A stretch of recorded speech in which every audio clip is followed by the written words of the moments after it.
I'm an albatross.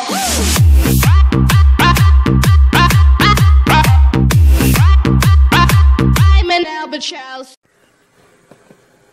Fala aí galera, beleza? Hoje eu vou estar trazendo um vídeo pro canal como baixar música ou vídeo pelo Android. Galera, eu estava vendo no YouTube aí, eu achei um novo aplicativo muito melhor.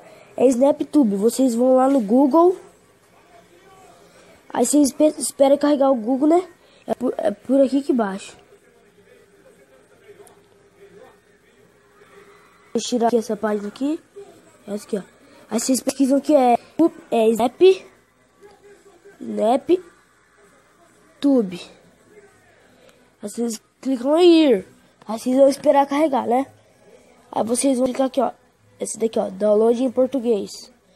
Aí vai carregar tudo, né? Aí vai carregar, espera.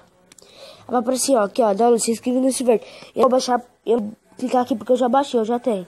Mas então depois que vocês tiverem baixado, vocês vão lá no seu SnapTube. Entrei no aplicativo errado. Me desculpem. Vocês vão no SnapTube. Aí espera carregar.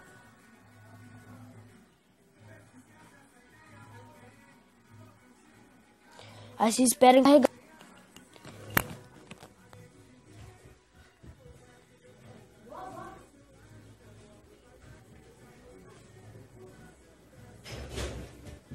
Aí galera, carregou. Agora vocês clicam aqui, ó. Aí pesquisam por música, tipo músicas. Aí vai, aí vocês clicam aqui. Aí vocês esperem carregar.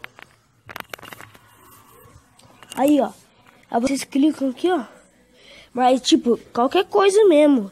Tá vendo esse botão aqui vermelho? Tá vendo essa setinha pra baixo, botão vermelho? Vocês vão clicar. Se é MP3, se vocês querem música, vocês clicam em MP3. Se querem vídeo, vocês clicam em vídeo.